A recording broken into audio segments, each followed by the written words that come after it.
growing after a weekend of travel troubles at Charlotte Douglas Airport. I'm just tired. I just want to go home. The reason behind hundreds of delays and where things stand this morning. Before you blame cold season for your cough, the culprit could be sitting right in your living room. Why experts say Christmas trees can trigger allergy attacks. And the Panthers earning major style points on and off the field. The deeper meaning behind the cleats they were wearing for Sunday's big game. Those stories and much more live, local, and breaking news coming up at 7 a.m. on WCNC Plus.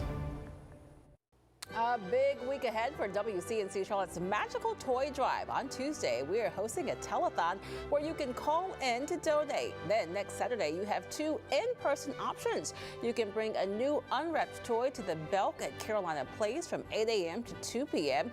The WCNC Charlotte team will be there.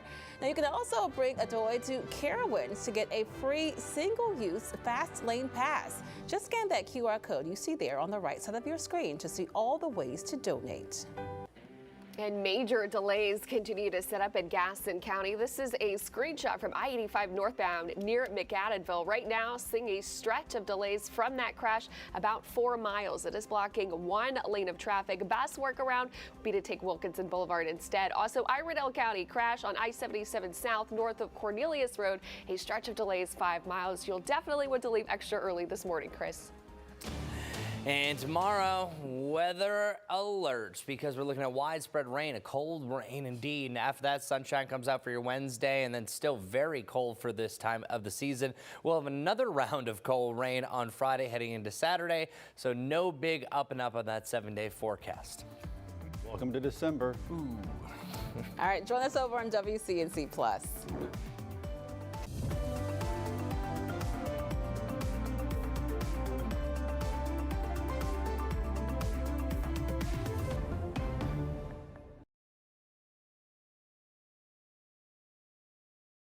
Continue with us on WCNC Plus. Download on your TV and watch for free. WCNC Charlotte Traffic, sponsored by Audi Charlotte, the #1 Audi dealer in the Carolinas. For over 20 years, every custom storage solution is hand-built by your neighbors right here in our Charlotte workshop. That means faster service, real people who pick up the phone when you call, and quality you can trust. Closets by Design, proudly made in the Carolinas.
Happy December, everybody. Thanks for starting your morning with us here at 7 a.m. on WCNC Plus. I'm Ben Thompson. And I'm Lisa Washington. It is the first day of December and a very chilly start to the first day. Let's check in with Chris now to find out more about our forecast.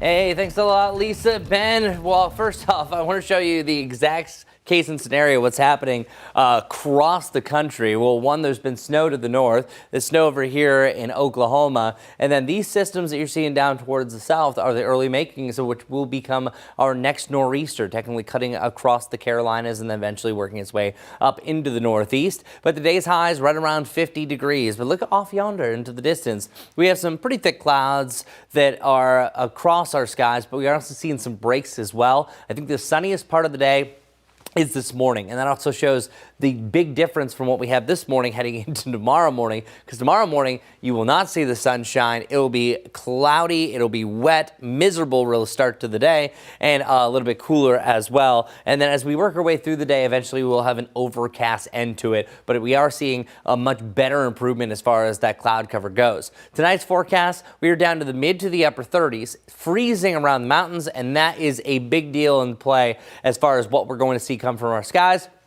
And then you can expect by sunrise tomorrow still widespread rain and not a great morning commute. So here's what it looks like. You're having widespread rain really start as early as midnight and continue to about noon. And the heaviest part of the rain looks to be right in the middle of the morning. Then once you get to the afternoon, I still think we start off overcast and then we see less and less as we continue to go forward. It's also going to be breezy as well, to throw that in there as well. So here's a look at our future cast. Here's that big system. It really expands the rain over the next 12 to 18 hours. We have a brief window of some freezing rain that I think is really late evening to before the sun rises up. And you're not just talking about a trickle. You're not talking about the drizzle that we saw yesterday. You're going to have some rain rates at up to about 1/4 to 1/2 inch per hour. So it's really going to be coming down. And a rain in the 30s is miserable.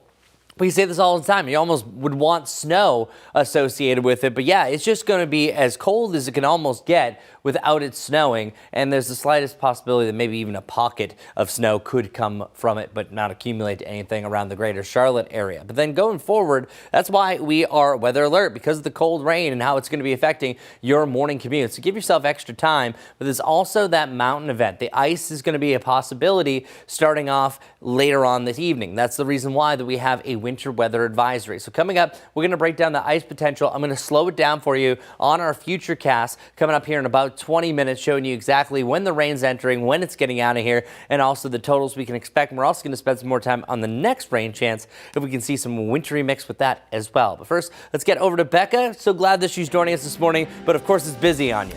It's busy, and we are now looking at the third active interstate crash. This one is going to be in York County, I-77 southbound at Gold Hill. It is blocking that right-hand lane of traffic, of course, on the shoulder there. Emergency vehicles on the scene, but it is a little bit slow moving. Thankfully, the northbound lanes are usually packed with traffic, so southbound seeing just a little bit lighter traffic as well. The big thing going on going to be over towards Gaston County. Live view from the backups over near McAdenville, where we do have that active crash. It's blocking one lane of traffic. Backups extending past 4 miles. Best workaround would be to take a Wilkinson Boulevard instead, as this will likely add about 30 extra minutes to that morning commute. Iredell County still seeing those problems. I-77 south. This is just north of Cornelius Road. Also a crash. This is blocking just the shoulder there. Delays are extending past 5 miles, so allow yourself plenty of extra time as you head out the door this morning. 7:04 right now on WCNC Plus. Thanksgiving, the rush might be over, but the travel headaches are not necessarily. Charlotte Douglas finally seen some relief this morning after experiencing a jam-packed Sunday. At one point, there were 14 cancellations, 594 delays. This morning, the numbers are a little bit better, only 21 delays and that one cancellation. WCNC Charlotte's Anna King was at the airport and found out some problems started long before folks even got to the terminal. That's right. Travelers could be seen sitting anxiously looking for solutions after being hit with multiple travel woes, from delays here at the airport and even the traffic getting here. It seemed the holiday travel tested just about everyone's patience. Oh man, it was bonkers. Sunday, it seemed many spent their travel day at a standstill. For some, before arriving to the airport. And then we sat and sat and sat on Wilkinson Boulevard. others while trying to leave. We've been waiting for like 30, 40 minutes for an Uber now. Yeah. Then there were the travelers who did everything right and still got burned, like one who attempted to arrive 3 hours early and still missed her flight. We sat outside in the traffic in 2 stoplights for over 2 hours. And inside the terminal wasn't much better. Hundreds of delays and multiple cancellations, and hundreds of people trying to figure out plan B or C. To see a lot of people that haven't gotten on planes feels like in a better mood than I thought people would be. But I don't know. Maybe everyone's like full from turkey and they're good to go. And while some tried to stay positive in the midst of chaos, caught me off guard, but that's okay. I'm just glad to be back home in Charlotte. others say they were ready to call it a day. I'm just tired. I just want to go home. At the Charlotte Douglas Airport, Anna King, WCNC Charlotte. Right now, we're getting the latest updates on several shootings that happened over the weekend, some of them deadly. First, police have identified the victim in a double shooting in northeast Charlotte. CMPD shared DeAndre Weaver was the person found dead on Atondo Avenue Sunday morning. We're also learning another person found nearby in a crashed car also died. No word yet if a suspect is in custody. And one person is recovering from serious injuries after a separate shooting in the Noda area. This happened early Sunday morning near Holt and Academy Streets, just down the street from North Charlotte Park. No word yet on what led up to that shooting. And officials have identified the young woman killed Saturday night in Lancaster as 18-year-old Evangeline Mancera. Deputies say she was shot at the Palmetto Place Apartments on Pardue Street. They are still searching for a suspect. This morning, authorities continue to investigate what led to a crash in Mecklenburg County that left 9 people hurt. It happened around 8:30 Saturday morning on the I-45 outer loop near Pineville Matthews exit. They were all hospitalized, with one of the victims suffering serious injuries. Investigations continue after NCDOT says a drunk driver caused an overhead interstate sign to collapse. This happened Friday night on I-77 South near exit 3 at Arrowwood Road. That collapse trapped 2 people in their car. They were taken to the hospital with serious injuries, while emergency crews spent hours cleaning up the debris. And with the busy travel weekend wrapping up, drivers are reminded to be cautious and patient. I feel like anytime there's this many people on the roads, everybody needs to be extra cautious and slow down a little bit more. We are working to learn which charges the alleged drunk driver could be facing. Today, Arena's Law officially goes into effect. This is legislation passed after the stabbing death of 23-year-old Arena Zarutska on the Blue Line 3 months ago. Her death leading to calls for criminal justice reform in the hopes of preventing another tragedy. Looking ahead, WCNC Charlotte's Destiny Richards is going to join us here on WCNC Plus in about a half hour with more on what the law means and what the sheriff believes is needed to help implement some of the changes. Another key law in effect this morning allows more people to carry guns on private school campuses. WCNC Charlotte's Trisha Woodard looks at the policy's impacts. The morning rush at any private school looks the same. Parents dropping off their children and teachers greeting kids at the door. But starting Monday, something new could be walking through those same doors. Armed teachers, parents, or volunteers. For private schools with budgets already stretched thin, hiring special security can be a hassle. But a new state law passed by Republican lawmakers this summer would change that, allowing for concealed carry volunteers in place of professional security. The safety of our students is paramount. School counselors like Anisha Jackson say the change could save money and lives, but it could also impact the emotional weight students may not be ready to carry. I do understand that this law is well-intentioned. However, it just might create more obstacles down the road than you anticipate, especially when it comes to children's emotional and mental wellness, as well as the staff. The law requires volunteers to have a concealed carry permit, 8 hours of training, and school approval. Lisa Crawford with Moms of Murdered Offspring says the decision could still be a gamble. It's just more guns in an environment where we want it to be gun-free. Private schools are not required to adopt this policy. Each one must make its own decision. A decision Crawford says will send ripple effects through entire schools and communities. Are they prepared to act as security? I hope no teacher, parent, volunteer, anybody ever has to be faced with making a decision like that. Trisha Woodard, WCNC Charlotte. Today, basketball legend and Hornets minority owner Michael Jordan's fight with NASCAR is headed to federal court. His team, 23XI Racing, along with Front Row Motorsports, says NASCAR is acting like a monopoly. They claim NASCAR refused to sign new charter agreements, arguing the system doesn't give teams enough money or power. Denny Hamlin, Jordan's co-owner, says fans have been misled for years and promises the trial will expose the truth. NASCAR insists it's done nothing wrong and points to bigger payouts in the latest deal. 7:10 right now on WCNC Plus. Lawmakers digging into a deadly U.S. strike that could raise serious questions about the future of certain military action. What they're hoping to find as investigators just now begin their work.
This morning, a manhunt continues in California for a suspect accused of killing 3 kids at a birthday party.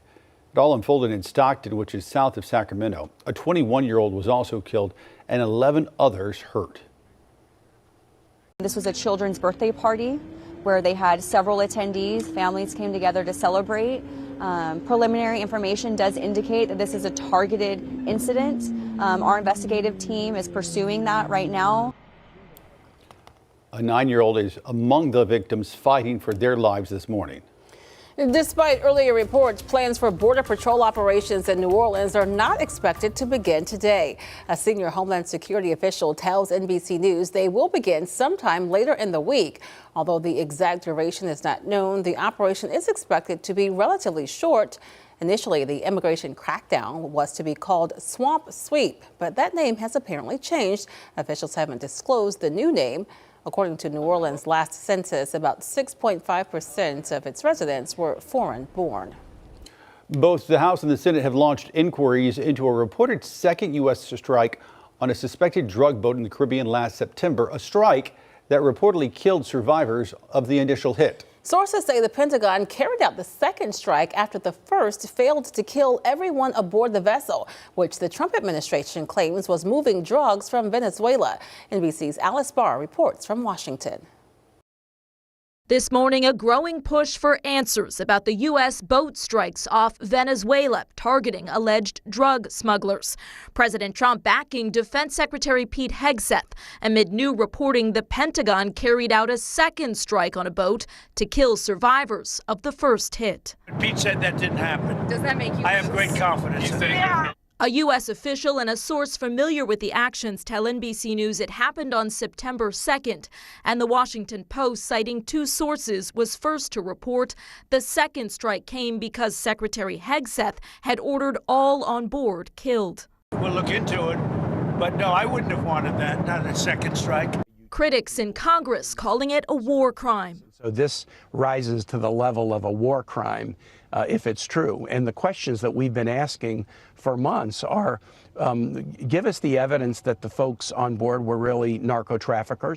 Now, Republican leaders of the Senate and House Armed Services Committees launching inquiries promising rigorous oversight. If that occurred, that would be very serious, and I agree that would be an illegal act. When people want to surrender, you don't kill them, and they have to pose an imminent threat. The Homeland Security Secretary disputed the account, while Secretary Hegseth posted, "Our current operations in the Caribbean are lawful," and the Attorney General defended the administration's approach to fight drug cartels. They are narco-terrorists. What you're showing on the screen right now are terrorists, and they are being blown up. A series of U.S. boat strikes have killed more than 80 people over the past few months. The Trump administration has been ramping up its military presence in the Caribbean, and President Trump posted that airlines should consider the Venezuelan airspace closed. Asked whether that meant an airstrike was imminent, the president said not to read anything into it, while also confirming he recently spoke by phone with Venezuela's leader without offering details. In Washington, Alice Barr, NBC News. Secretary of State Marco Rubio meeting once again with a Ukrainian delegation in Florida as peace talks to end the war with Russia continue. Work still being done to hammer out the details of a 28-point peace plan. While the plan has its critics, Rubio says it would lead to prosperity for Ukraine after the war. The end goal is obviously not just the end of the war. Obviously, that's central and fundamental. We want to see the end of the killing and the death and the suffering, and I'm sure the Ukrainian side, I know they do as well. They want peace. But it's also about securing an end to the war that leaves Ukraine sovereign and independent and with an opportunity at real prosperity.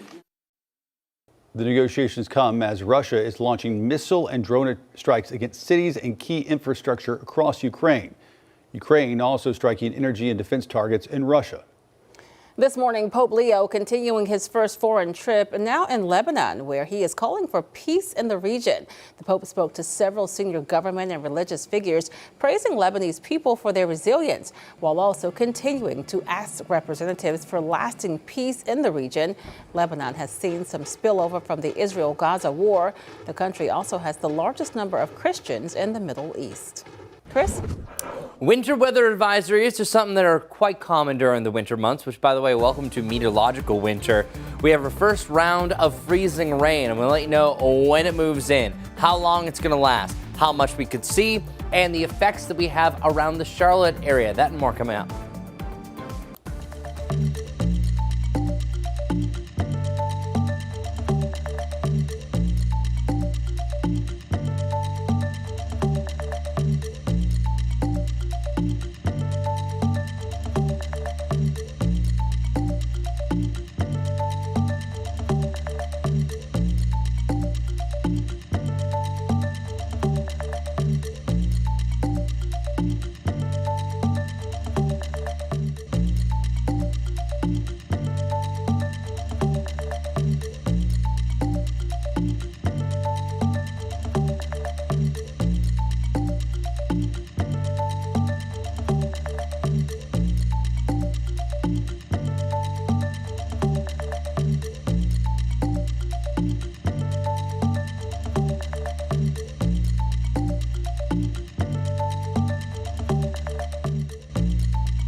All right, let's get right to it. First off, I want to start off with the rain totals. We are estimating that up to 1 to 2 inches of rain could fall starting around midnight through tomorrow morning.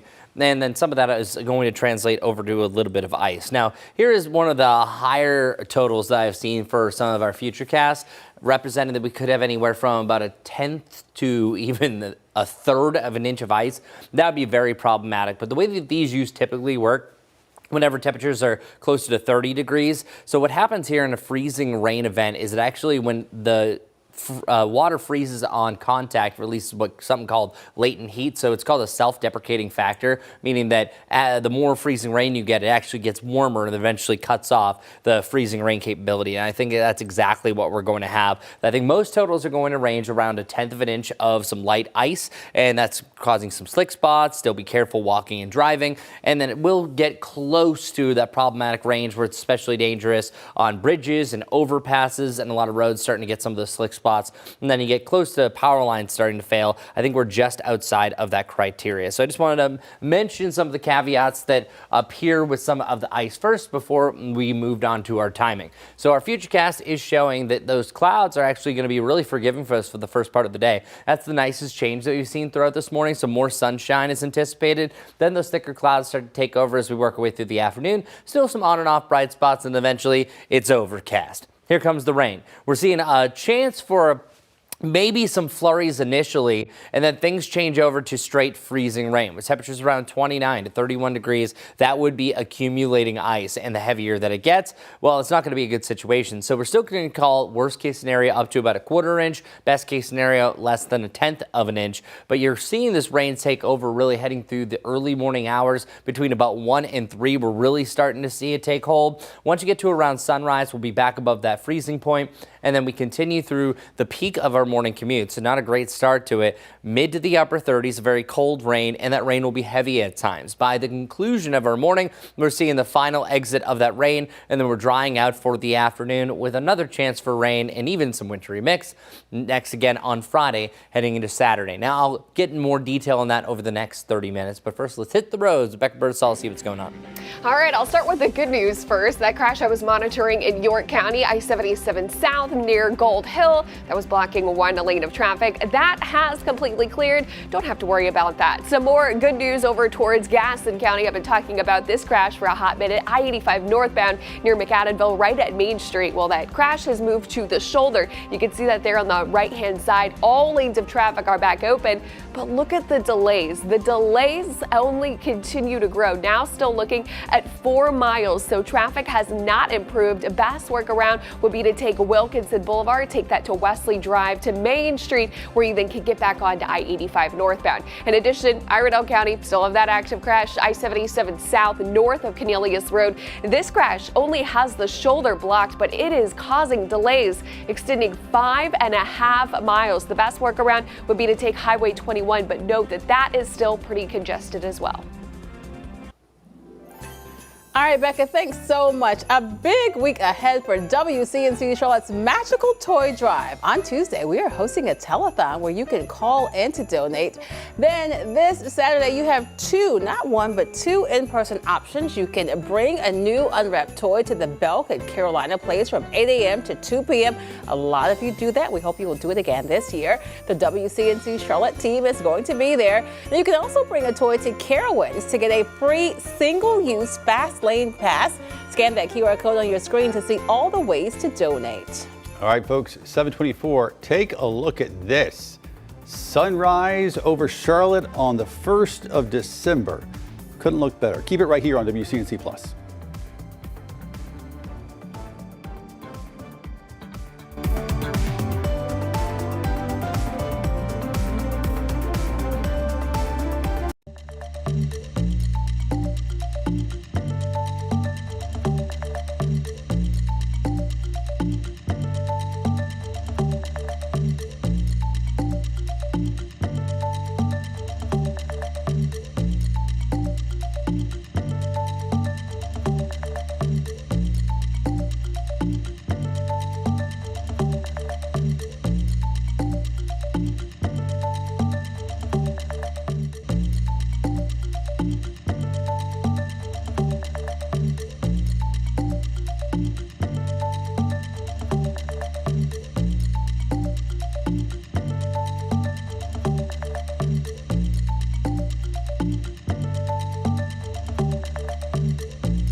Would you look at that? We actually have a little bit of sunshine starting off the day. More clouds will sneak in throughout the day, so enjoy the sunnier portions while we have it. 32 degrees around Hickory, 37 right now here in Charlotte, so that is our low so far.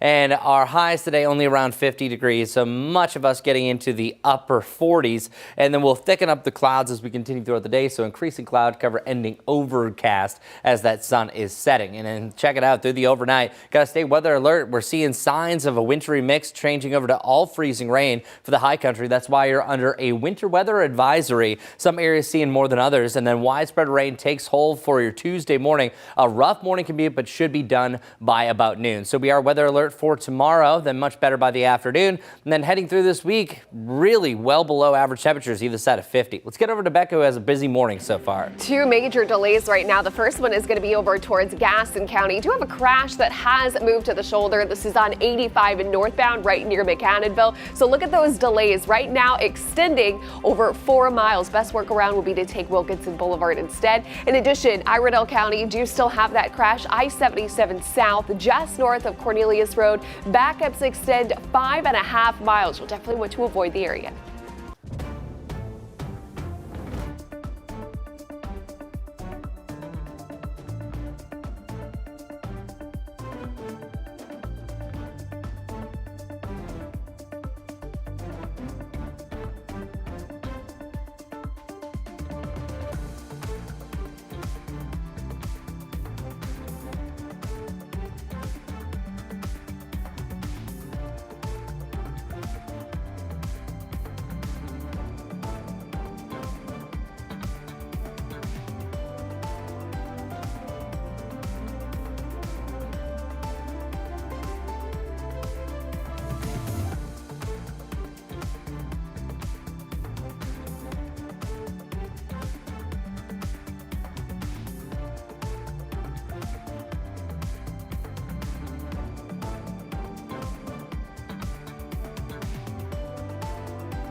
Thanks for streaming live on WCNC Plus at 7:30. I'm Lisa Washington. And I'm Ben Thompson. Today, Arenas Law officially goes into effect. This legislation passed following the death of 23-year-old Irina Zarutska, who was stabbed to death on the light rail 3 months ago. Her death leading to calls for criminal justice reform and the hopes of preventing another tragedy. WCNC Charlotte's Destiny Richards is live this morning in Uptown with what this law means and some of its barriers to success. Destiny. Arenas Law brings in some of the biggest criminal justice changes the state has seen in years, and local leaders say its impact, as well as the work still ahead, begins today. Arenas Law brings several major changes, including ending written promise to appear for certain violent offenders, requiring mandatory mental health evaluations in specific cases, and fast-tracking death penalty appeals so they're heard much sooner. The only funding attached to the law provides 10 new prosecutors and 5 legal assistants for Mecklenburg County, and these changes will also mean more people behind bars at a time when Mecklenburg County's jail is already at capacity. Sheriff Gary McFadden says they can't handle the impact without more staff, and that any new funding to do that will have to come from the county. Funding and bodies. Personnel, that's what we're gonna have funding and personnel. And that is to attempt to achieve success. state leaders who support Arena's law say this is the start of real accountability. But local officials argue that this is really just one step, that first step in a system that's going to require significant resources. I'll send it back to you guys live here in Uptown. All right, Destiny, this all comes down to the people at home, and they want to know, what does this mean right now, this morning, for public safety? Yeah, so as we know, this was a bill sponsored by House Republicans in the General Assembly. It was Republicans that overwhelmingly supported this bill and passed it. And their main goal really was to get violent offenders off the street and also to speed up these jail proceedings, especially for especially dangerous offenders. There's also, more the mental health evaluations is meant to, spot those offenders who have those mental health risks a lot sooner. But it's Democrats and people who are in our local leadership as well who are saying that the mental health aspect of it isn't enough. They believe that this is cracking, too much down on the offense itself and not helping people at the root issue, which they say is mental health. And then, of course, this is really just about them trying to speed up the process. So with Republicans supporting this, they want those violent offenders off the street, but there's the worry that there's going to be a strain on resources and also that it's not getting to the root issue. All right, Destiny Richards reporting live in Uptown this morning. Destiny, thank you for that. Tonight, 3 new faces will join Charlotte City Council. Former CMS teacher Joy Mayo will now represent West Charlotte. J.D. Missouri Arias will represent East Charlotte, and Kimberly Owens will represent South Charlotte. That swearing-in ceremony begins at 6 this evening inside the Government Center. Right now, CMPD investigating a deadly crash just north of Uptown. It unfolded around 6:15 Saturday on North Tryon Street at West 15th near Optimus Park. Officers reopened the road after temporarily closing it for that investigation. Rowan County Emergency Services is remembering the life of one of their own. Battalion Chief Alan Carlisle died Saturday morning after battling an illness for several years. Carlisle served with the county's telecommunications department and previously served as chief of Rowan County Rescue. The department says it will continue honoring his legacy of service, resilience, and friendship. A big win for the Panthers on Sunday, and they looked good doing it. The Panthers joining the NFL's My Cause, My Cleats initiative. It's a movement that allows players to represent charitable organizations of their choice with their cleats. Now, just to name a few, Senator Austin Corbett showed support of All Within My Hands. That's a foundation that aims to support workforce education, combat food insecurity, and provide services for disaster relief. Defensive tackle Derek Brown honored the Wounded Warrior Project. Guard Chandler Zavala chose the Atrium Health Foundation, and tight end Tommy Tremble and quarterback Charles Smith-Wade both honored Autism Charlotte. Also during Sunday's game, local food banks received a big donation from the Teppers. Governor Stein presented a $2.3 million check from the Tepper Foundation to the Second Harvest Food Bank of Metrolina. If you're looking to get into the holiday spirit and support a good cause, tonight Charlotte Motor Speedway is teaming up with Blue Cross NC for their Drive Out Hunger campaign. You can bring 6 healthy canned food items to get into Speedway Christmas for free. It's happening from 6 to 10. Canned vegetables, beans, soups, and proteins like chicken and salmon are among the top donation requests. Donations will also benefit Second Harvest Food Bank of Metrolina. Well, 'tis the season for sneezing. You probably have your Christmas tree up by now, and whether it's real or fake, you may notice that you or someone in your house is a bit stuffy. But could it be the tree, or maybe it's just bad timing? WCNC Charlotte's Megan Bragg went to the experts to verify. The Christmas tree sparkle can be beautiful, but could you be allergic to Christmas trees? We're getting the facts on if it's the actual tree that's causing you to sneeze. Our source is Dr. Devin Preston, allergist with the Cleveland Clinic, a study from Annals of Allergy, Asthma, and Immunology, and UCLA Health. The study found it might not be the actual pine tree itself. A small sample of Christmas trees carried 50 different types of mold, 2/3 of which could cause hay fever-like symptoms. Christmas tree syndrome to us is, when people bring in either an artificial or a real tree, and then they notice some worsening of their allergy symptoms, asthma symptoms, and just, general irritation of the skin, eyes, nose. According to UCLA Health, the mold can mess with your respiratory tract, triggering breathing issues and causing symptoms like coughing, sneezing, watery or itchy eyes, and asthma attacks. Dr. Preston says the best thing to do to avoid this, shake out your Christmas tree before bringing it indoors or dust off the artificial tree. Once inside, you can put an air purifier near the tree to help catch any allergens you missed. Make sure decorations are also dusted. Most Christmas decorations, especially if just stored in the attic or the basement, can still be a source of different allergens and irritants that can cause symptoms. So cleaning them off very well before putting them on the tree can be really helpful. Now, when storing an artificial tree and decorations, make sure they are in airtight containers. Also, make sure to get rid of real trees soon after the holiday season, since mold and dust can continue to build up.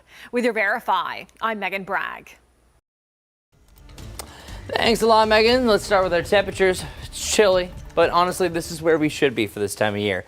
The highs are incorrect. It's December 1st, and actually the next time I'm up here talking about weather, we're going to talk about meteorological winter, where we were for meteorological fall, and also our November stats. November was delightful. December looks to be pretty wicked to start off. 27 degrees is our current temperature right now around Boone. It's freezing for you in Hickory and Lincoln. The rest of us, the mid to the upper 30s. Rockingham, only one grasping on to that 40-degree point. Enjoy. We're proud of you. We are looking at our high temperatures, not really doing too much in the short term. Instead, it is just going to be a slow warm up back to around 50 degrees for today. Still warmer than what we had yesterday, because at least we are dealing with some morning sunshine, as you're about to see here. Sorry, a little bit of frozenness. There we go. 50 degrees is going to be our high around Charlotte. Same thing around Rock Hill, Lancaster, 51 over in Rockingham. One thing to note, we are looking at still some pretty thick clouds, so at times it still will be pretty overcast, but I think we start to pick up more and more of those clouds throughout the day, eventually ending on the cloudier side. So let's just move right to it. The big story, weather alert overnight tonight, really through tomorrow morning. It's from about midnight till noon, looks to be the big window of opportunity. We could have upwards to about 1 to 2 inches of rain and even a 1/10 or 2 inches of ice up in the mountains. So it's really just the mountains that are dealing with some ice that eventually changes over to rain, but all of us dealing with a very cold rain. We're almost close to the snow profile compared to the actual rain. So we do have a winter weather advisory officially for the mountains starting at 7 o'clock going until noon tomorrow, up to about a 1/4 inch looks to be the maximum, but I think a lot of areas are going to see less than that mark. So we're right on the cusp. And then how much rain that we see across the area, I already mentioned, upwards to about 1 to 2 inches looks to be the higher end, but really either side of an inch looks to be the average. So our futurecast, we see our first signs of a little wintry mix right here along the Tennessee border. I think our window of opportunity for any accumulating freezing rain is pretty wide open. We could have it as early as about 10 o'clock, and that could continue until about the 4 to 6 o'clock hour. I think once we officially rise up the sun, we don't have to worry about it. And then you can see those temperatures. Look at this, 39 degrees around Boone, 36 degrees. That's the mid to the upper 30s with a cold rain. I'm not just talking about rain. It's going to be even heavy at times. So that's a miserable start to the day. We're going to have a lot of slipping and sliding. It's going to be kind of a mess for your traffic, as Becca likes to call it, a terrible Tuesday. This one for sure is going to be a terrible Tuesday. And then we eventually clear things out for a drier afternoon. We'll erode the cloud cover, and there will actually be some snow flurries over the mountains probably to conclude the day as well. And then by the time the sun sets, we're good to go. High temperatures nowhere near where they should be. We should be about 58 degrees. We rebound back in the lower 50s before we have another fall. It's going to be another front. That's going to keep temperatures in the lower 40s for highs, even a chance for a wintry mix to begin the day. So we'll keep an eye on that. That continues into Saturday, and then we're back to the lower 50s, but certainly well below the mark. For the first week of December, this is actually looking more like a 7-day I would show during the month of January. But coming up, we'll talk about those recaps that I was mentioning, and we're also going to take a sneak peek what next Friday into Saturday is trending to be like. But first, Becca, how's it looking? Messy Monday, followed by, of course, the terrible Tuesday that we already know is incoming. Road conditions outside now. We've got lots of crashes and incidents out there. Allow yourself plenty of extra time as you hit the roads. Want to give you an update on that crash in Gaston County, 85 North near McAdenville. It is on the shoulder. Traffic still moving very slowly to get by, and backups still have not improved. Delays extend about 4 miles. That workaround that I mentioned, Wilkinson Boulevard, also seeing some some slowdowns there. I am starting to see some improving conditions over towards Iredell County. That crash on I-77 south north of Cornelius Road. You can see some of those oranges and reds starting to go down to a yellow, so that's indicating that we are starting to see some clearing out there. We'll likely see more improving conditions as we go within the next 10 minutes. A live view across South Carolina, I-77 looking a lot better, just a little bit slow as drivers head from York inbound into Mecklenburg County. Drive times now, Matthews to Uptown will take about 24 minutes, Salisbury 49, Waxhaw 39, and Belmont 24 minutes. Cyber Monday could bring more than just big discounts. Retailers are betting on something new to keep the momentum going. We'll show you how AI may change the way you shop online.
All right, folks, it is Cyber Monday. Retailers hoping they could keep up the momentum from what's already been a record-setting holiday shopping weekend.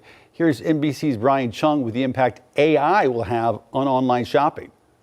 After a record-breaking Black Friday, shoppers are filling their carts for the king of the online shopping season. Cyber Monday expected to bring in over $14 billion in sales this year, when experts say you'll find the best deals on apparel and computers. And retailers are hoping to add a new spin to their sales events, leaning into artificial intelligence. In the weeks leading up to peak holiday spending, ChatGPT maker OpenAI partnered with Walmart and Target. Let's say I'm a little bit overwhelmed at which plushie I want to get my 10-year-old nephew. Well, I can ask ChatGPT and say, hey, I'm looking to buy a really cute toy for my 10-year-old nephew, and it's going to give me some suggestions. At the very bottom, it'll even say Target, and you can shop right in the app on ChatGPT. Over half of shoppers said in a recent survey they plan to use AI this year. Some saying they're using it already. I talk to ChatGPT like they're a human being, and they respond to me the same way. Others unsure about testing the tech. AI does not know my family as well as I do. This year, Amazon's offering its own chatbot called Rufus, where you can take a screenshot of a shopping list and automatically add those items to your cart. AI is making the shopping experience more simple and easy and automated for our customers.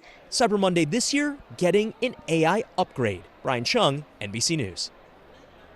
I got to be honest, I have not found ChatGPT to be quite as helpful when it comes to shopping. In many other ways, it's amazing. But yes. Like the lady said in the piece, I know my family better than it does. And I asked this weekend what to get my nieces. And I mean, it came up with some generic things, but you know your nieces.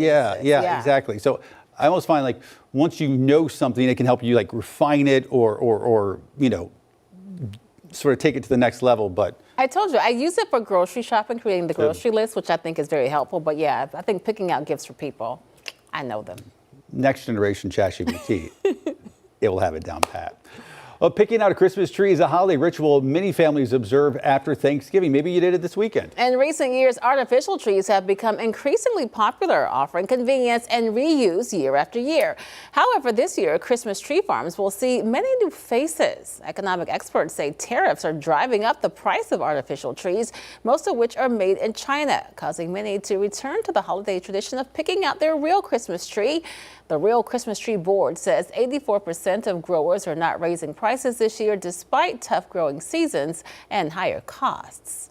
Well, soon millions of SNAP recipients could be poised to lose their benefits. The big, beautiful bill now requires at least 80 hours of work, volunteering, or job training each month to keep those benefits. The Congressional Budget Office reports that means 2.4 million fewer people getting benefits on average each month. Right now, states are reporting confusion over the changes, rushed timelines, and technology systems not ready to implement the change. Now a lottery update. The Powerball jackpot has climbed to $740 million. No ticket matched all 6 numbers in Saturday's drawing, meaning the jackpot has not been won since September 6th. And that is when 2 winners split the second largest pot in game history. The current jackpot sits at the 3rd largest of the year, and the estimated cash value now around $346 million. The next drawing is tonight. There are temperatures a couple days from now. We're talking about Wednesday morning, 30 degrees, Thursday, 32 degrees. But to get there for another big cool down, we have to talk about widespread rain. It is trending cool. It is nowhere where we should be. The first week of December forecast coming up.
She is back, a special friend joining us this morning as the countdown to Christmas begins. You see her there, that's Ginger the elf. She magically appeared this morning hanging out by the WCNC sign in our newsroom. Ginger will be getting into mischief every morning with us here on WCNC Charlotte leading up to Christmas.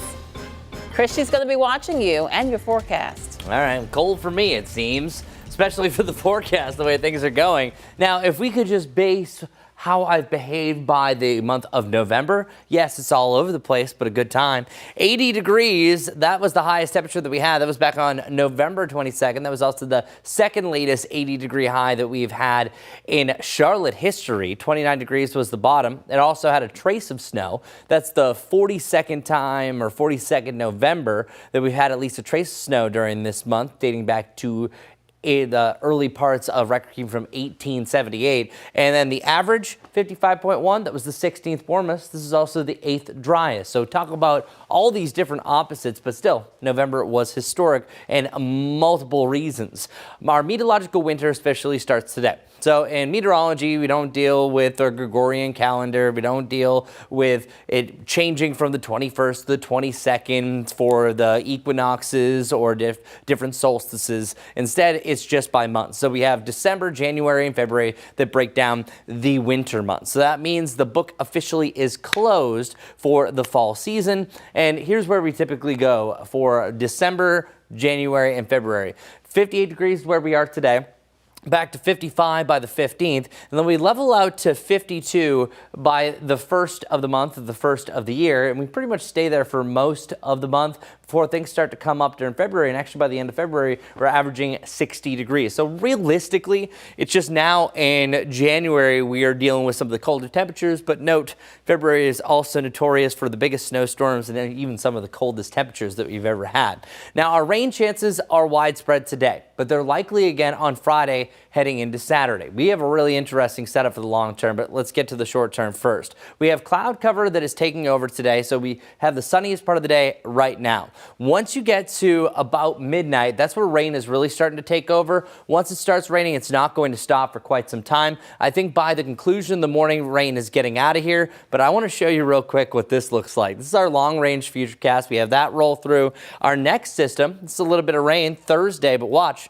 It's even showing a little chance for snow, so don't be surprised if we could have some snowflakes starting to work their way in around the I-40 corridor, even sinking a little bit further south, as far south as the I-85 corridor, and that's heading into Friday morning. Now, this is way too far out, but we are seeing signs of it, so I did want to point that out in general. Let's get over to Becca for our morning commute.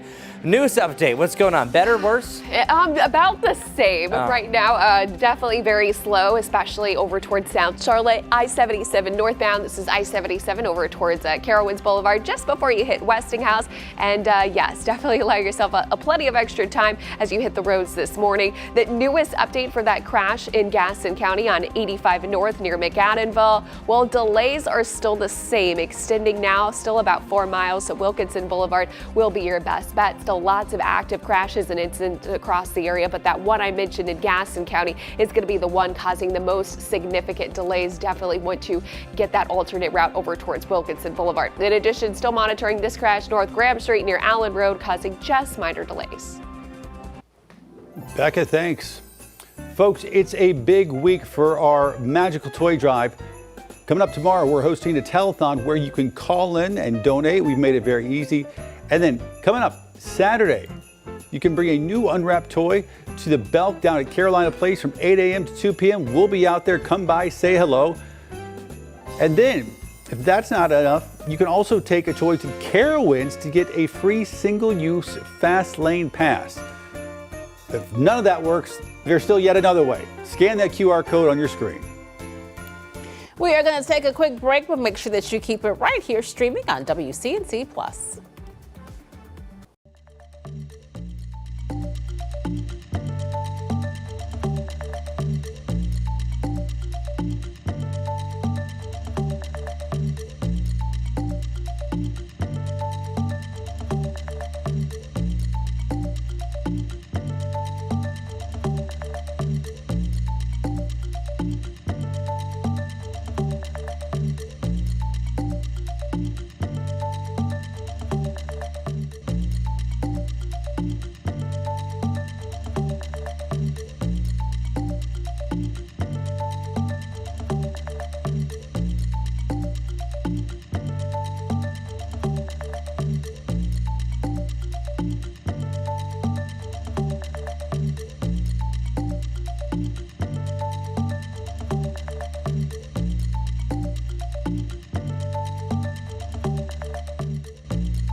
Well, good morning to you. We got some sunshine out there. Now, I'm letting you know that this is the sunniest part of the day. It's not going to be completely gloom and doom like what we had yesterday. There's just going to be more clouds starting to filter in throughout the day. 50 degrees, though, for a high. That's still well below where we should be for this time of year. But I guess we're just making up for those warmer times that we had during November. Here's a look at our futurecast. This is the big weather alert time frame, really after midnight to about noon tomorrow. Chance for freezing rain for you in the mountains starts as early as about 10 o'clock.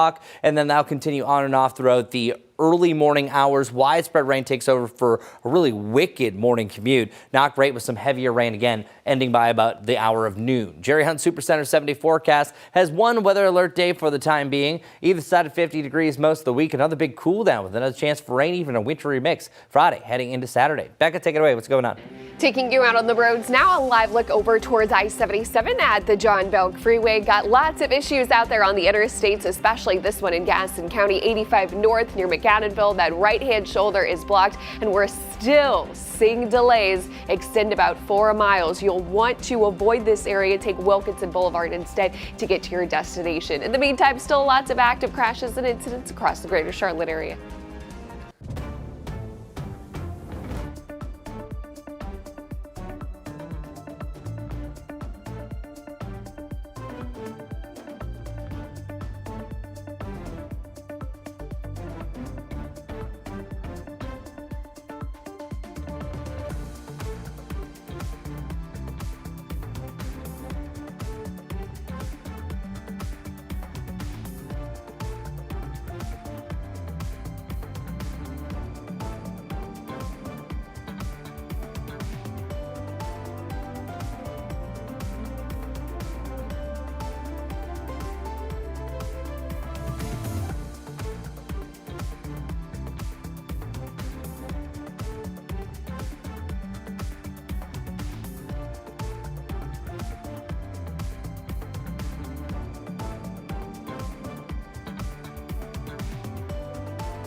Streaming live right now at 8 a.m. on WCNC Plus. I'm Ben Thompson. And I'm Lisa Washington. The Thanksgiving rush may be over, but the travel headaches, they still continue. Charlotte Douglas finally seen some relief this morning after experiencing a jam-packed Sunday. At one point, more than 500 flights were delayed and about a dozen were canceled. This morning, we're seeing 30 delays and only one cancellation, so much better news there. WCNC Charlotte's Anna King is at the airport and found out some problems started long before travelers got to the terminal. That's right. Travelers could be seen sitting anxiously looking for solutions after being hit with multiple travel woes, from delays here at the airport and even the traffic getting here. It seemed the holiday travel tested just about everyone's patience. Oh man, it was bonkers. Sunday, it seemed many spent their travel day at a standstill. For some, before arriving to the airport. And then we sat and sat and sat on Wilkinson Boulevard. And others while trying to leave. We've been waiting for like 30, 40 minutes for an Uber now. Yeah. Then there were the travelers who did everything right and still got burned, like one who attempted to arrive 3 hours early and still missed her flight. And we sat outside in the traffic in 2 stoplights for over 2 hours. And inside the terminal wasn't much better. Hundreds of delays and multiple cancellations, and hundreds of people trying to figure out plan B or C. To see a lot of people that haven't gotten on planes feels like in a better mood than I thought people would be. But I don't know. Maybe everyone's like full from Turkey and they're good to go. And while some tried to stay positive in the midst of chaos, Caught me off guard, but that's okay. I'm just glad to be back home in Charlotte. others say they were ready to call it a day. I'm just tired. I just want to go home. At the Charlotte Douglas Airport, Anna King, WCNC Charlotte. 8:02, and right now we're getting the latest updates on several shootings that happened over the weekend, some of them deadly. Police have identified the victim in a double shooting in northeast Charlotte. CMPD sharing DeAndre Weaver was the person found dead on Atondo Avenue Sunday morning. We're also learning another person found nearby in a crashed car also died. No word yet if police have a suspect in custody. One person is recovering from serious injuries after a separate shooting in the Noda area. It happened early Sunday morning near Holt and Academy Streets, just down the street from North Charlotte Park. No word yet on what led to that shooting. And officials have identified the young woman killed Saturday night in Lancaster as 18-year-old Evangeline Mancera. Deputies say she was shot at the Palmetto Place Apartments on Pardue Street. They are still searching for a suspect. This morning, authorities continue to investigate what led to a crash in Mecklenburg County that left 9 people hurt. Happened around 8:30 Saturday morning on I-45 outer loop near the Pineville-Matthews exit. They were all hospitalized, with one of the victims suffering serious injuries. Investigations continue after NCDOT says a drunk driver caused an overhead interstate sign to collapse. It happened Friday night on I-77 South near exit 3 at Arrowwood Road. That collapse trapped 2 people in their car. They were taken to the hospital with serious injuries while emergency crews spent hours cleaning up that debris. And with the busy travel weekend wrapping up, drivers are reminded to be cautious and patient. I feel like anytime there's this many people on the roads, everybody needs to be extra cautious and slow down a little bit more. We are working to learn which charges the alleged drunk driver could be facing. Today, Arena's law officially goes into effect. This legislation passed after the stabbing death of 23-year-old Arena Zarutska on the Blue Line 3 months ago. Her death leading to calls for criminal justice reform in the hopes of preventing another tragedy. Coming up, WCNC Charlotte's Destiny Richards is going to join us in about 30 minutes with more on what the law means and what the sheriff believes is needed to help implement some of these changes. Another key law now in effect this morning as well. It allows more people to carry guns on private school campuses. WCNC Charlotte's Tradisha Woodard looks at the policy's impacts. The morning rush at any private school looks the same. Parents dropping off their children and teachers greeting kids at the door. But starting Monday, something new could be walking through those same doors. Armed teachers, parents, or volunteers. For private schools with budgets already stretched thin, hiring special security can be a hassle. But a new state law passed by Republican lawmakers this summer would change that, allowing for concealed carry volunteers in place of professional security. The safety of our students is paramount. School counselors like Anisha Jackson say the change could save money and lives, but it could also impact the emotional weight students may not be ready to carry. I do understand that this law is well-intentioned. However, it just might create more obstacles down the road than you anticipate, especially when it comes to children's emotional and mental wellness, as well as the staff. The law requires volunteers to have a concealed carry permit, 8 hours of training, and school approval. Lisa Crawford with Moms of Murdered Offspring says the decision could still be a gamble. It's just more guns in an environment where we want it to be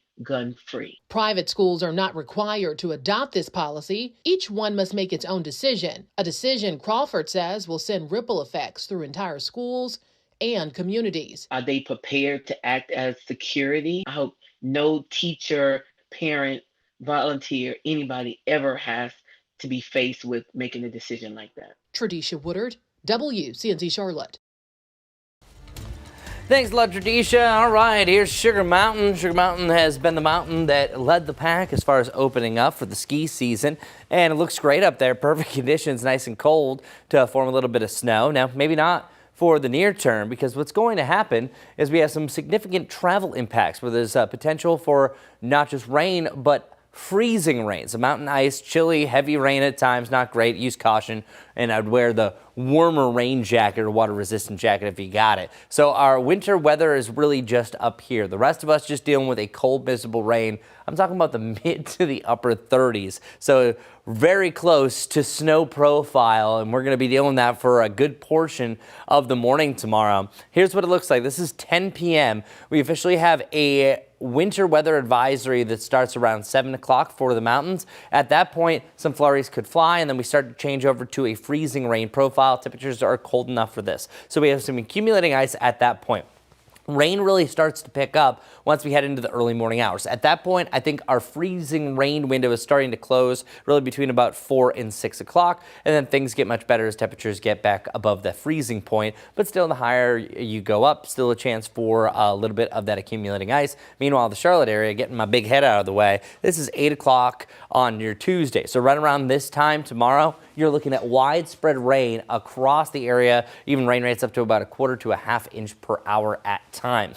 Today's forecast, not too bad, 50 degrees. You can see that sunshine off in the distance, but those clouds are going to be thick at times, and then we'll eventually turn overcast by the end of the day. And then heading through the overnight, we're going to have a chilly, chilly forecast. So we're going to stay weather alert really for the entirety of tomorrow morning. Tomorrow morning, you actually have a decent amount of rain for several hours. Once it starts raining, it's not going to stop. And then heading into your Wednesday temperatures back down below freezing. Freezing start for your Thursday, but at least we have that sunshine to return. Now, I do want to make another highlighter. Now, there's a lot that can still change for this. I can show you this a little bit later on here on WCNC Plus. But for your Friday, there is a slight chance that we could have a wintry mix even here in the Charlotte area, just depending where you are. I'm going to show you that here shortly. But all in all, I'm just letting you know this is not where we should be for the first 7 days of December. Realistically, it's more like the upper 50s, but we're just making up for those warmer times we had in November. It has been an up and down, more down morning for Becca over here in the traffic department. Let's see what the status is now.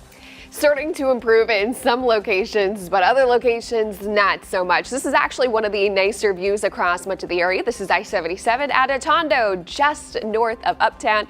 A little bit slow as drivers head closer to Uptown Charlotte, but looking good there. Biggest issues will be over towards, of course, Gaston County. That crash I've been monitoring for the past hour and a half. I-85 north near McAdenville. The newest update is delays still extend past 4 miles, so a workaround will be needed. You'll want to take Wilkinson Boulevard to Wesley Drive, take that to South Main, where you then can get back on I-85 northbound. Just going to be a headache no matter what. Still lots of other incidents out there, including this one, this newest one on the board. This is on Highway 49. That's North Tryon Street at Chancellor Park Drive. You can see that stretch of orange there indicating some slowdowns. In addition, this one, Beatty's Ford Road crash being reported at Dr. Weber Avenue. Thanks, Becca. As we head to break, here is an exclusive shopping deal for our viewers.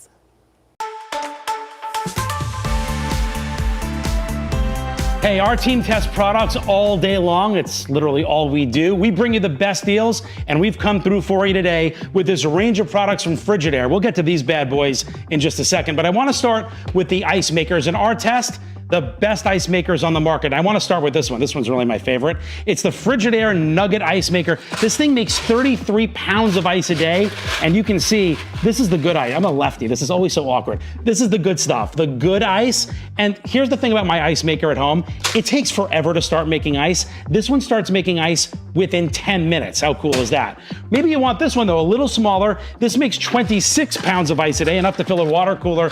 This is the Frigidaire Compact Countertop Ice Maker, and you can see it makes the larger cubes of ice like this. But what I like about this is you can also choose small or large cubes right there on top. These retail for $146 for you today, up to 39% off. Just scan the QR code on your screen right now. Now I want to talk about these. These are the Frigidaire 6-can retro mini fridges. I love this black, isn't that cool? Range of colors. Come on in here. You can see the 6 cans, cold to the touch. Great for travel too. These plug into your car. You can use them for skincare products, medicine, anything you want. They retail for $38. 21% off for you today. Scan the QR code on your screen or go to shoptvdeals.com.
8:13 now this morning, an important health alert. The FDA is looking to overhaul the rules when it comes to vaccines. This comes after the agency released new information about what it calls COVID-related deaths in some kids. NBC's Ryan Chandler reports on how this conclusion was made. The FDA claiming without evidence that COVID shots are linked to at least 10 children's deaths and vowing new vaccine rules because of it.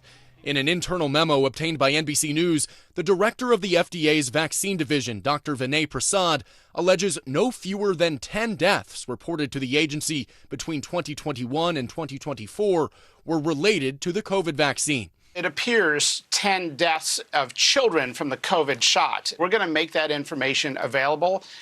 Those cases were reviewed. The memo did not include the children's ages or medical history, did not identify the vaccine manufacturer, and these findings have not been published in a peer-reviewed journal. An HHS spokesperson did not immediately respond to a request for comment. Experts maintain COVID vaccines are safe. Parents can be confident in the safety of the COVID-19 vaccines. But now, Dr. Prasad says the agency will change how it evaluates vaccines, including revising the annual flu vaccine framework. The memo says pneumonia vaccine makers will have to show their products reduce pneumonia rather than create antibodies alone.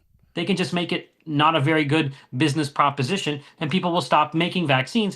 The American Academy of Pediatrics telling us tonight they are concerned that the newly proposed requirements could limit children's access to safe, proven vaccines. More than 1 million Americans have died from COVID-19, including more than 2,000 children. The memo becoming public just before the CDC Vaccine Advisory Panel is set to discuss the childhood vaccine schedule and hepatitis B shot. Ryan Chandler, NBC News. Democrats are voicing concern about rising costs from health insurance premiums to grocery bills. They're warning of political consequences if action isn't taken.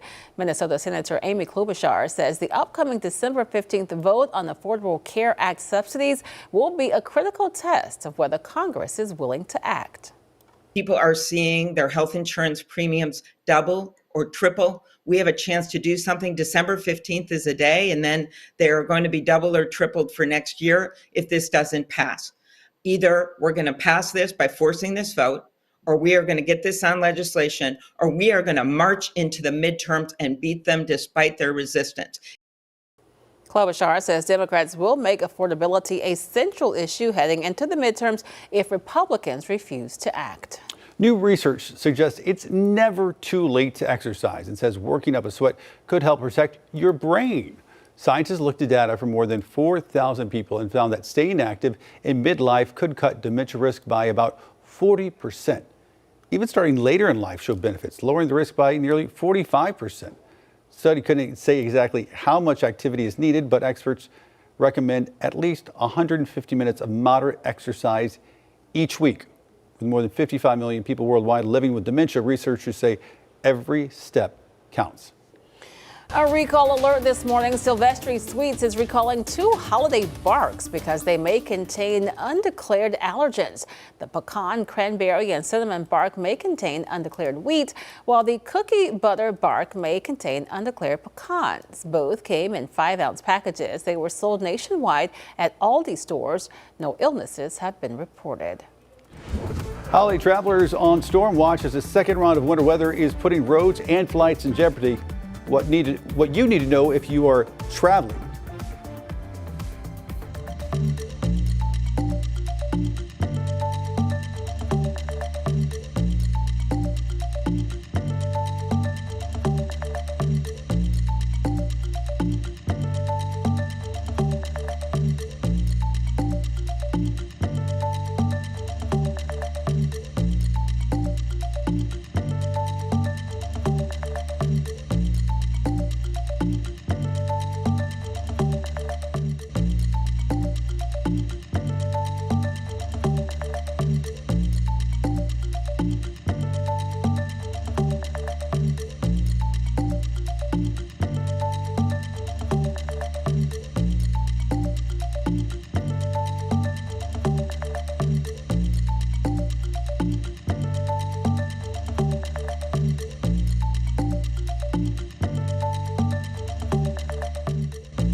If you are heading home for your holiday weekend, you might want to check the weather forecast first. Forecasters say a new storm system is forming in the Mid-South near Arkansas, Louisiana, and Texas. It's expected to bring snow to much of the Northeast and heavy rain farther south, including here in Charlotte. Chris is going to give us those details. Now, this system follows a previous one that snarled traffic over the weekend. I mean, take a look at that, even in places that weren't hit especially hard. The aviation system is really interconnected and it can have a domino effect. So you can be outrightly impacted even without being in that area that's seeing weather.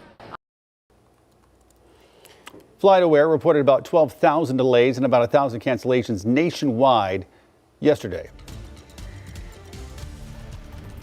Chris joins us now, and we're talking about cold, rainy conditions, but not going to get so much better in the coming days. Yeah, and we saw those blizzard-like conditions and interstate shut down, and I feel bad that I'm complaining about the 30s and rain, but for us, that's still not great, and I'm just letting you know, my tie's all wonky.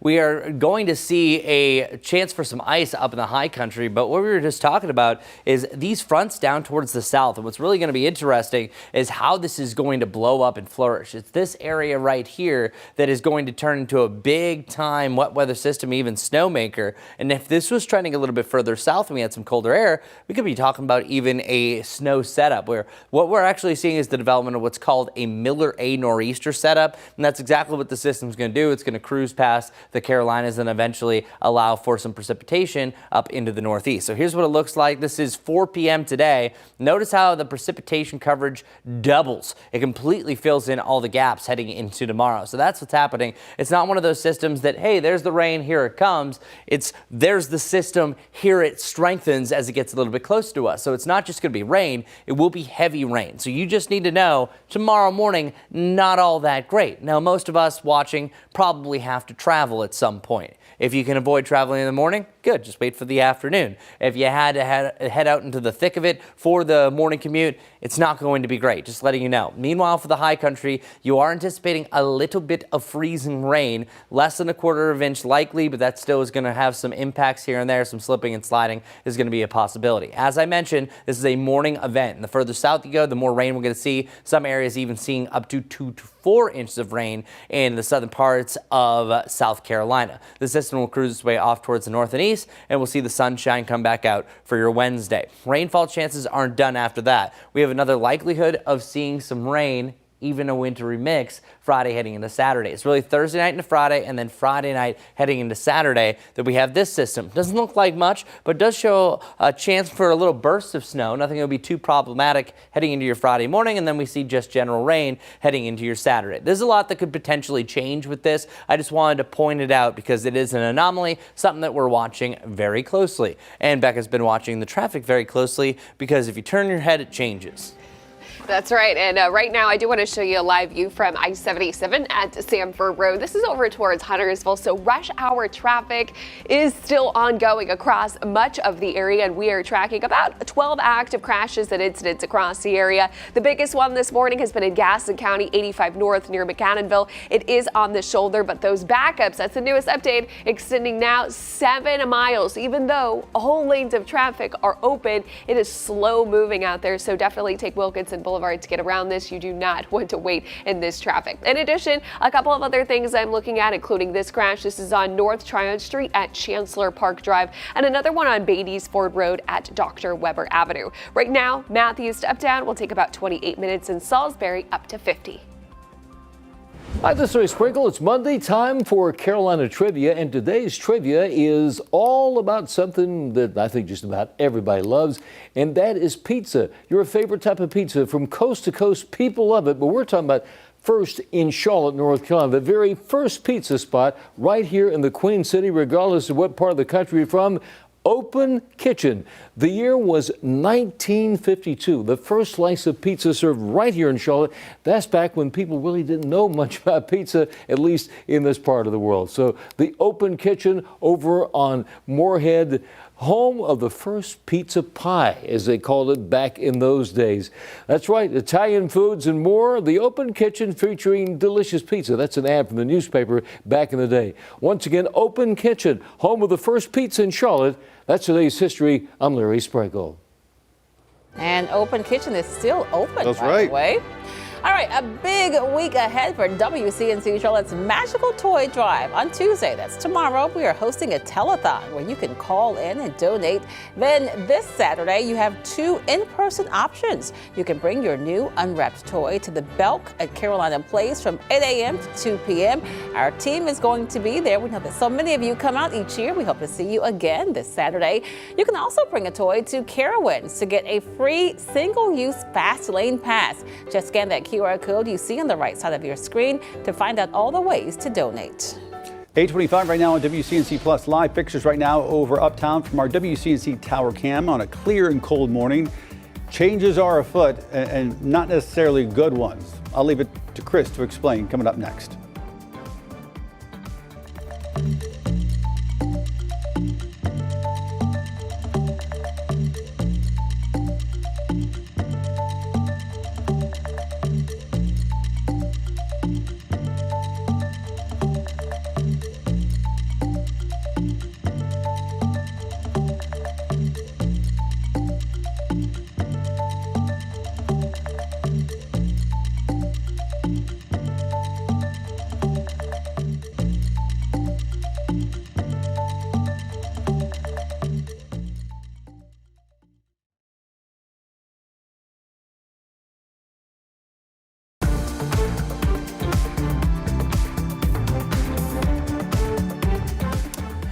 Good morning, everyone. 37 degrees right now. We'll eventually make its way to the 50-degree point. Today's not too bad. We have some sunshine that's shining for the morning. At times, it will get cloudier, especially by day's end. Temperatures taking their time warming up, though, getting to the upper 40s to around 50 degrees by about 3 o'clock, and then back to 44 under overcast skies come 7 p.m. So our Jerry Hunt Supercenter 7-day forecast shows that we are weather alert for tomorrow, but it's only for the morning. The morning time is where we have the worst conditions. That's where we are expecting widespread rain, not a good morning commute. And for the mountains, you even have a winter weather advisory. By Wednesday, sunshine's coming back out, so that helps, but it is a freezing start around 30 degrees. Freezing start again on your Thursday, and then after that, we'll have another round of precipitation that rolls back in for your Friday night, and Saturday. Becca, take it away. What's going on?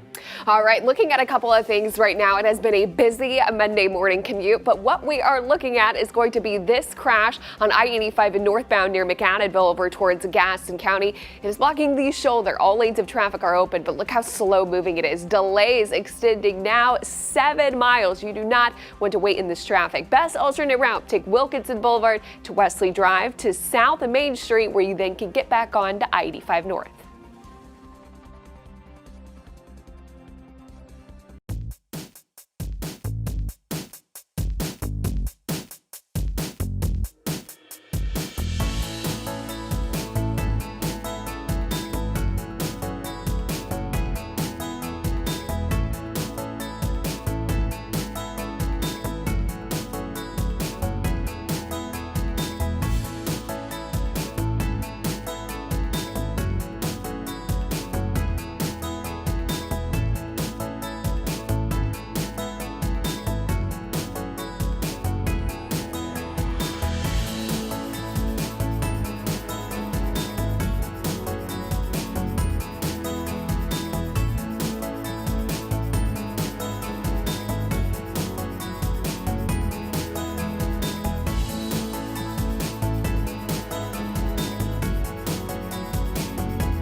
Thanks for streaming live on WCNC Plus at 8:30. I'm Lisa Washington. And I'm Ben Thompson. Today, Arena's law officially goes into effect. That legislation passed following the death of 23-year-old Irina Zarutska, who was stabbed to death on the Blue Line light rail 3 months ago. Her death leading to calls for criminal justice reform in the hopes of preventing another tragedy. WCNC Charlotte's Destiny Richards is live in Uptown this morning with what this law means and some of its barriers to success. Destiny. Yeah, this law is one of the biggest changes in criminal justice the state has seen in years, and local leaders say its impact and the work still ahead starts today. Arena's law brings several major changes, including ending written promise to appear for certain violent offenders, requiring mandatory mental health evaluations in specific cases, and fast-tracking death penalty appeals so they're heard much sooner. The only funding attached to the law provides 10 new prosecutors and 5 legal assistants for Mecklenburg County. These changes will also mean more people behind bars at a time when Mecklenburg County's jail is already at capacity. Sheriff Gary McFadden says they can't handle the impact without more staff and that any new funding to do that will have to come from the county. Funding and bodies. Personnel, that's what we're gonna have funding and personnel. And that is to attempt to achieve success. State leaders who support Arena's law say today marks the start of real accountability, but there are local officials who say this is just the first step in a system that needs more resources. I'll send it back to you guys in studio. So, Destiny, what does this mean for public safety? Yeah, so this is mainly about getting violent offenders off the street. It's about Republicans in the General Assembly pushing for a system where pre-trial release just does not happen, where it lets people off the street or back on the street who can commit violent crimes like what happened back in August. So we know that that is one of the biggest things. And then they also want, these court proceedings to be sped up as well. But the argument for local officials here, as well as the Democrats who oppose this, is that it's really going to put a strain again on the jail, but also for an understaffed court system that we have here in Mecklenburg County as well. There's also those mental health evaluations, so finding people who are have mental health issues that could possibly cause these crimes, addressing that root cause. But they argue that it doesn't do enough for mental health. It's not a larger mental health reform, which they say is really needed. So while this is one step in addressing public safety, there are people at the local level here that say it's not enough. And again, they need more resources to really make a change. But what we could see at the local level, starting today with this new law, really is a push to try to keep people in jail, especially that can commit violent crimes. Certainly don't want to see something like this happen again. All right, Destiny, thank you for that. Tonight, 3 new faces will join Charlotte City Council. Former CMS teacher Joy Mayo will now represent West Charlotte. J.D. Missouri Arias will represent East Charlotte, and Kimberly Owens will represent South Charlotte. That swearing-in ceremony begins at 6 inside the Government Center. Right now, CMPD is investigating a deadly crash just north of Uptown. It unfolded around 6:15 Saturday night on North Tryon Street at West 15th Street near Optimist Park. Officers reopened the road after temporarily closing it for the investigation. Rowan County Emergency Services remembering the life of one of their own. Battalion Chief Alan Carlisle died Saturday morning after battling an illness for several years. Carlisle served with the county's telecommunications department and previously served as chief of Rowan County Rescue. The department says it will continue to honor his legacy of service, resilience, and friendship. A big win for the Panthers on Sunday, and they looked good doing it. The Panthers joining the NFL's My Cause, My Cleats initiative. It's a movement that allows players to represent charitable organizations of their choice with their cleats. Now, to name a few, center Austin Corbett showed his support of All Within My Hands.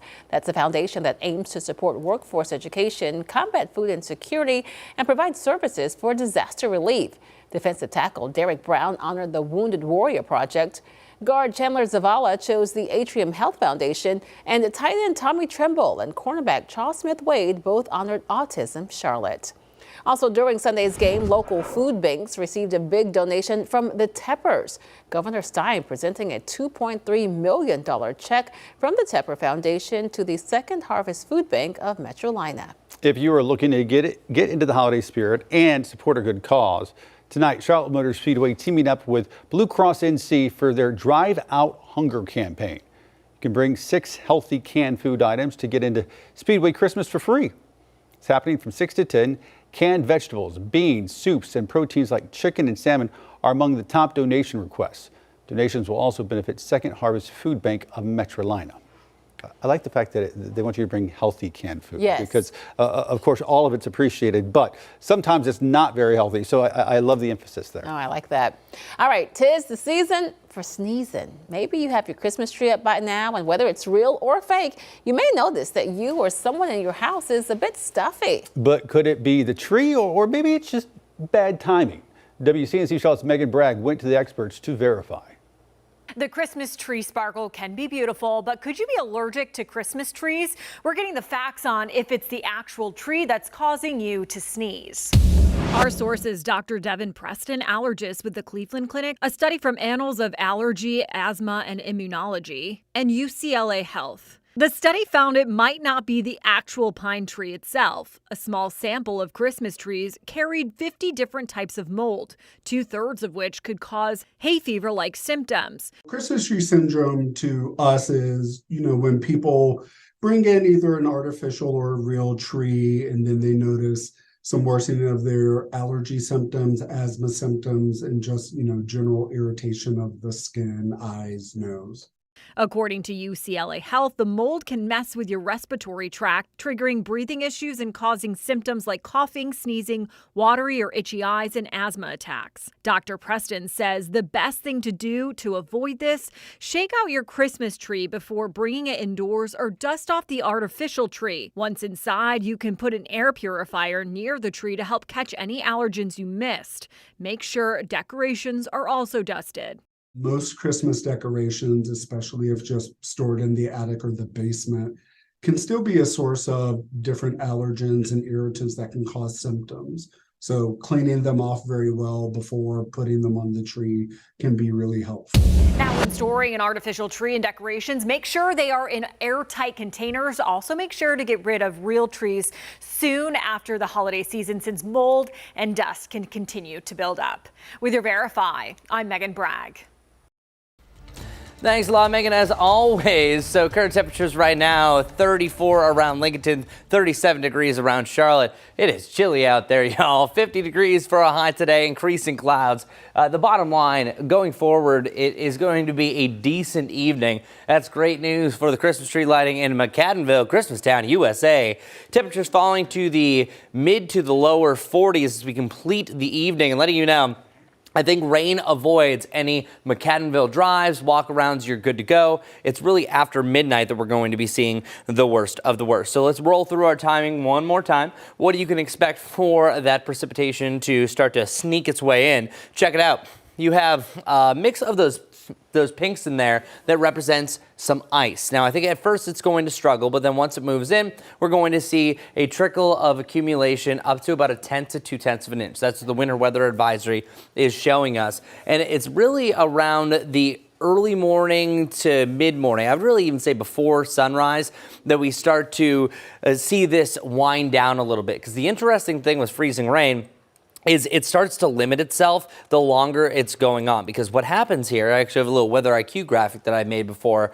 When temperatures are below 32, of course, you're going to be freezing on contact for that water droplet. But what's happening is the freezing process actually releases what's called latent heat back into the atmosphere. So the more that this happens, it actually allows that temperature to start to warm back up above 32 degrees. And that's exactly what we're seeing here. So bringing back to that time frame that I was just showing you, you have temperatures from 30 to about 33 as we work away closer to about the 4 o'clock hour. So I think at that point, freezing rain's starting to wind down. Temperatures actually start to really jump thereafter. But we have the mid to the upper 30s with on and off rain that will be heavy at times to begin your Tuesday. Not only is that a mess for your morning commute, it's just miserable even getting to the car. So today or tomorrow is definitely going to be one of those days you want the rain boots and the rain jacket. But by the afternoon, you no longer need it. Just some wetness that's lingering, and then you should see some sunshine to complete the day with temperatures getting back to the upper 40s. So, wow, what a wild ride. So our 7-day forecast, here's what it looks like. I was hoping that there would be some sort of warm up after this, but no, we pretty much flipped the switch over to winter, and we're not going to flip it back over to fall anytime soon. Instead, we should be in the upper 30s to the upper 50s for our lows and highs. We are nowhere near the upper 50s going forward. Instead, we have more 40s that are taking over our 7-day forecast compared to the 50s. So our weather alert for tomorrow morning, good by the afternoon, sunshine for your Wednesday, and then we have another round of tricky precipitation, even a chance for a wintry mix closer to Charlotte. Nothing too major heading into your Friday and Saturday, but of course we'll talk a little bit more about that once we get more data and get a little bit closer to it. We're closer to the end of your peak morning commute. Let's see how it's faring with Becca. It is starting to improve out there across the greater Charlotte area. One of the good spots is going to be over towards York County. I-77 at Gold Hill, looking fast and smooth as drivers head inbound into Mecklenburg County. And this is also a live view from I-77 at I-85, both very busy interstates this morning. And right now, I do have some good news to report. Crashes are starting to go down number-wise, and that crash I've been talking about all morning long, 85 northbound near McAdamville, that's on the shoulder. Well, we are now seeing those backups go from 7 miles to now 6 miles of delay. So we're starting to see that uphill trend, starting to see at least some improving conditions there. In the meantime, Wilkinson Boulevard definitely would be your best bet, as that would likely add 30 minutes to that commute if you do decide to take 85. Also monitoring this crash, Beatty's Ford Road at Dr. Weber Avenue. Right now, drive times Matthews to Uptown on Independence will take 27 minutes, Salisbury 50, Waxhaw 39, and Beaumont about 24. Holiday shopping may come with some hidden dangers. A new report sounding the alarm on toys that could put kids at risk. We share more just ahead.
Get excited, folks.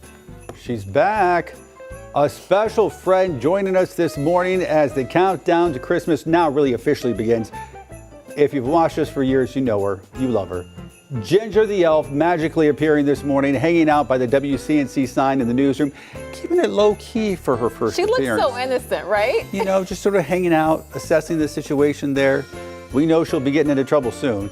Ginger's going to be getting into mischief every morning with us here on WCNC Charlotte, here on WCNC Plus, leading up to Christmas, keeping an eye on Lisa specifically, and reporting back to the big man up in the North Pole. Thanks, Ginge. Right. Good to see you, Ginger. All right. Well, the annual Trouble in Toyland report returns for its 40th year to warn you of products that you may want to ban from your holiday shopping list. These toys have a history of landing kids in the hospital or not being age appropriate. NBC's Timmy Tope Adeleye shares expert advice to help you avoid future injuries and even deaths. Experts say these are the toys you may want to avoid this holiday season. So these high-powered magnets here, marketed as fidget toys, they're super fun to play with, but can have serious consequences when ingested. The Rhode Island Public Interest Research Group Education Fund and Hasbro's Children's Hospital are out with the 40th annual Trouble in Toyland report. They discuss the dangers of water beads that can enlarge in the body if swallowed, Gel 2 Gemix jewelry kit with toxins, button batteries, and other toys. I hope the goal here is not to scare parents, but really to empower you with knowledge about what is potentially dangerous for your child, how to figure out what in your home is dangerous, and what to look out for when you're purchasing toys so that you're only bringing safe things into your household. But the newest concern was this teddy bear, Kuma, an AI toy with an embedded chatbot. One thing that we found that was really disturbing was that Kuma teddy bear would talk about sexually explicit content with our researchers that obviously is not appropriate for children. But their research yielded some helpful results. These toys really aren't tested well enough. And even after our national release of the report last week, Folo Toy, the makers of Kuma Bear, agreed to pull all of their AI products off the shelves and conduct an internal audit of how they're using their AI. Experts say when shopping, you should look at reviews for toys before purchase. Avoid buying toys from resale sites like Marketplace. And make sure that you are, at the very minimum, buying toys that are appropriate for your child's age range. The other thing is looking at the packaging to make sure that it says things like non-toxic, BPA-free, phthalate-free. A lot of these reputable toys will indicate that these things are safe and non-toxic.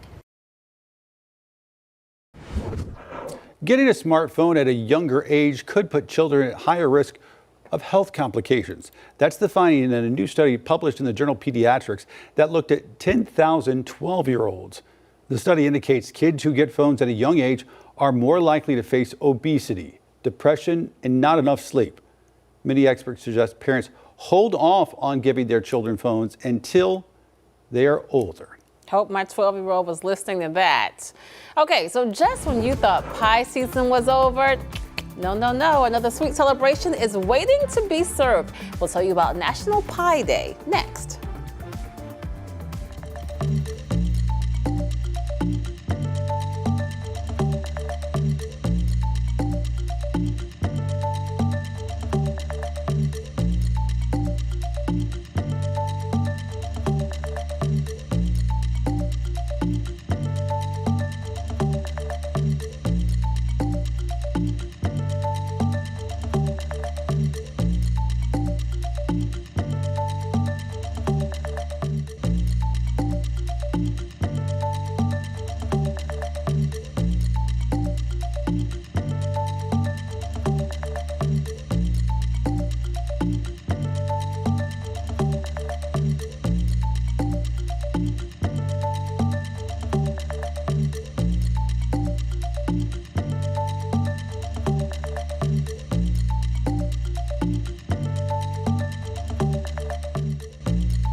Well, good morning, everybody. So check it out. We are looking at some sunshine off in the distance as we're looking at some of our cameras across the area. Real quick review, 7-day forecast. Jerry Hunt Super Center has one weather alert day. That's really for the morning. Almost might go half bar on that one. That's just going to be inclement weather overnight tonight, heading into tomorrow. But I think everything you're going to be doing this evening is going to be just fine. And these temperatures are just plain old cold compared to where we should be for this time of the season. By the way, welcome to December. December officially begins what we call meteorological fall, pretty much when us weather people are saying, hey, we are done with our fall record keeping. We are now going to keep some of the wintertime records. And that just breaks down to December, January, and February for ease, breaking down into months instead of changing dates between the 21st to the 22nd, say for the solstices and for the equinoxes. We start off meteorological winter at 58 degrees. We'll level out at 52, and then we end it around 60 degrees. So things do improve, especially for the latter part of February. I was looking at some of the stats that come along with this. For fall 2025, we averaged 63.6 degrees. That actually tied for the 19th warmest fall on record. And what was the most interesting stat I saw here is we had a trace of snow that ties for the 8th snowiest fall of all time, where it usually doesn't snow. As far as the all-time stats for November, we've officially had longer range ties, 42 times in November that we've had at least a trace of snow, and that dates back to 1878. The highest temperature that we had for the month, 80 degrees. 29 was the lowest, but the stats are all over the place. As I mentioned, technically this would have been the 8th snowiest November as well. It's the 16th warmest, but on top of that, it's also the 8th driest. So your November 2025 was definitely one of the record variety. As far as what's happening for the weather impact forecast, just stay safe, especially by tomorrow. So this morning is actually a great commute compared to tomorrow, and according to Becca, what she's been saying, it hasn't been all that great so far. It's been an active morning so far. Thankfully, rush hour traffic is coming to an end. We've got some sunshine out there, dry roads. We'll enjoy it while we can, as of course we have some big changes coming within the next 24 hours. Live view from I-77 at W.T. Harris. As you can see over towards Gaston County, still have this crash, 85 north near McAdenville, still on the shoulder. Newest update as well. Traffic is starting to improve there. Backups extending now, I'd say about 5.5 miles there. So still stop and go traffic can be expected as drivers head from Gaston inbound into Mecklenburg County, but not seeing nearly the significant backups that we were seeing this time about 20 minutes ago. A couple of other things going on, including this one. This is just before you hit Mecklenburg County over towards York. I-77 northbound near Carowinds Boulevard does appear it is blocking the right-hand shoulder there. A quick look at those drive times. Matthews to Uptown will take 26 minutes and Waxhaw 39. Folks, it's a big week for us here for WCNC Charlotte's Magical Toy Drive. Tomorrow, we're hosting a telethon where you can call in and donate. Then, Saturday, you have two in-person options. You can bring a new unwrapped toy at the Belk Carolina Place, 8 a.m. to 2 p.m. The WCNC Charlotte team will be there to say hello. Or, if not that, you can take a toy to Carowinds to get a free single-use fast lane pass on Saturday. Better yet, if that doesn't work, scan the QR code on your screen for all the other ways you can donate. Well, but if you still have leftover dessert, today is the perfect day to devour it. That is because today, December 1st, National Pie Day. The pie celebration on December 1st is actually the second observance of the year. According to nationaldaycalendar.com, the more popular National Pie Day is January 23rd, but not to be confused with Pi Day, which celebrates the number pi on March 14th. So I guess there's actually 3 pie days. But you know what? If you're going to have 3 days for something, why not? Pie's not a bad day. So no matter when you celebrate, today, January, the other Pie Day in March, enjoy yourself. I follow these frequently, the national days. How they're sneaking in the doubles and triples is that there's like, say, National Cheese Day, and then there's like National Cheese Lovers Day. Yes. And then there's like, National Cheese Appreciation Day. Which to me is like, as a purist, then I feel like the second one is celebrating the lovers of the cheese and not the cheese. That's true. Right. Like, you know, is true. I want to celebrate the cheese, not the people. It's very specific. It is. Right, It is. But this one is just pie. I believe it's just Favorite not the kind of pie, real quick. Ooh. I already celebrated Apple. last night with my mom's pecan pie. Oh, that's Last night. That's so good. Yeah, apple's my favorite. Pecan is my favorite. Yeah. I'm not a huge pie guy. So, by the way, because you missed it last week, Tell me. Mama Thompson makes this pecan pie, black bottom, where chocolate's on the bottom. You know pecan is my favorite. Oh my How gosh. have you not told me about this? So good. Maybe I'll like that It's pie. amazing. Mama Thompson. I'm sure she's probably listening, so. I want to try that pie, Mama Thompson. That's Just right. saying. All I right, ate so folks. much pie when I was in 3rd grade. I had to go to the doctor. So much pecan pie. What? Wow, this is a complete story that we don't have time for. We need more time. What? We need more I details. had so much pecan pie. Like over one Thanksgiving, I had to go to the doctor. Wow, that's a fun fact. That's commitment. Yes. All right, folks, live pictures right now inside our live Impact studio stream. As we ask Lisa more questions of that, Jane's standing by. She's got a look at the latest news coming up in just a bit. Was that TMI? Probably so. Just enough.